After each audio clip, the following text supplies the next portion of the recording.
Which is worse, an immoral leader or an unpredictable one? To answer this, let's look at Machiavelli. Now, I am by no means the biggest Machiavelli fan, but I do think that people often misinterpret him in the sense that they view his works as looking through this obsessive lens of cruelty. But that's not what he was studying. He was studying fragility. He lived in a time period where governments would collapse quite quickly and allegiances would shift overnight. And this instability meant famine, invasion, civil war, you name it. So I don't think his intent was ever, how should a leader be good for the people, but rather, how should a leader keep a society from collapsing? And that's why he focused so much on stability, fear, and expectation.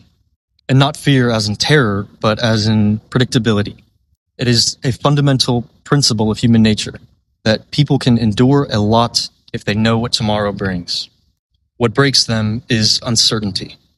And when looked at from that angle, morality isn't irrelevant, but it is certainly secondary. A leader might be selfish, harmful, or unjust, but still govern in a way that people can anticipate. They know the rules, they know the consequences, and most importantly, they know exactly where they stand.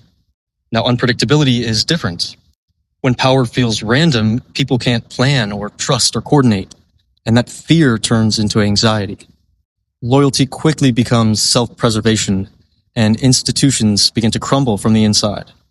So Machiavelli quickly flips the moral question by asking us not to consider intentions, but effects. What ultimately does more damage to people? A flawed leader whose behavior you can predict, or a good leader whose behavior people cannot foresee? And once it's phrased that way, the question isn't necessarily abstract anymore. It instead becomes very historical and psychological and very real. So, which feels more dangerous to you? And why? Cruelty or chaos?